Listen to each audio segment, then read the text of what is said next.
Hey guys, BadInfos here, and this is GTA 5. Today I'll teach you how to use a very neat trick in the game called brake boosting. Every bit of information about it can be found in this video. I did not find it out by myself though. For that I would like to thank Friendly Baron, who also has a very detailed tutorial on the glitch, and I'll link it in the description as well. My video will be split into 4 different parts in which I'll focus on one single thing in order to help you understand it better. Just skip to the time shown on the screen if you want to know a particular thing. Let's begin! Part 1. I know many of you are confused, so let's begin with this. What is brake boosting? It's a glitch which helps you drive vehicles much faster than normal. If you pull it off correctly, the boost you get might help you win races in GTA Online, help you reach your destination much faster in single player before failing the mission, or you can just marvel at the stupidly fast speed you might accumulate after a few great boosts. Of course, brake boosting has its downsides too. For instance, without practice, and if you miss the correct timings, you might actually be driving slower. Since brake boosting involves brakes, you might be killing your speed constantly instead of helping your car accelerate faster.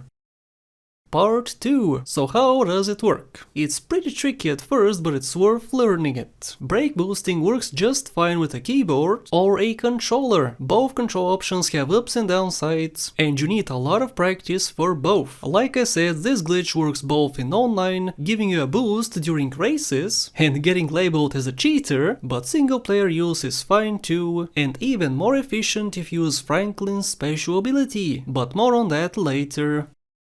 Alright, enough dilly-dallying. This is what you all came for. How do you actually use brake boosting? There is no completely flat road in GTA 5, and we'll take advantage of that. What we are looking for are small bumps on the road. Here are a few examples on the screen. Whenever you see the road raise a bit, that's where you can perform a brake boost. The best place to practice, in my opinion, is this straight road in Los Santos. It's very long and contains many bumps. Approach the bump at full speed. As soon as your car lifts up from the bump, you need to hold your brake while still holding acceleration. You'll see tire skid marks behind your car. That's how you know you did it right. Hold it for about a half a second and let go of brake. Okay, once again on a different bump. As soon as your car lifts up and slams back down, you need to hold brake for a bit and let go. The more frames you have, the easier it would be for you. Using Franklin is a bit better though, because he has a special ability which boosts him even more. Just do what I showed you so far, but also use Franklin's ability while attempting it. Since the game slows down, your car can make a much longer burnout, making your boost more significant. In time, if you practice enough, you can time it better, so you don't have to keep Franklin's power on for so long. But as a start, keeping it on for longer is fine as well. Okay, last showcase in real time. Brake as you take the bump, let go as soon as you land, and get the boost. I suggest using mods such as reduce traffic and a speedometer so it's easier for you. And again, it will take you days, weeks, or even months to master, just like it did for me, so don't give up when it doesn't work for you at the start. Good luck.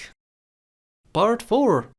GTA 5 has over 200 drivable land vehicles and GTA Online about 500, so you can't possibly expect me to list every single one which can be used for brake boosting. However, I'll tell you which class of vehicles can. Brake boosting is best done in rear-wheel drive cars and all-wheel drive cars. Yes, even heavy vehicles such as this one. Doesn't matter how heavy your car is or how sporty it looks, brake boosting is the same for both these classes. Some say brake boosting with front-wheel drive cars is possible, but I personally am not good enough to pull it off. Most people have this problem too, and apparently you have to be extremely precise with your inputs in order to do it. If you have a front-wheel drive car and wanna do a brake boost, I suggest using Franklin's special abilities so you can slow down time. And that's all you need to know about brake boosting, guys. If you have any questions, leave them down below. I have personally not seen a more detailed video on this topic on YouTube, so I hope it helps you out. A special thank you goes to my top channel members and patrons: LMP Racing, House the Chowder, Alex Chavez, Max Robinson, Claude Speed, SMRJ, Paris Bruce Lane, and every other supporter on the screen. Thank you once again.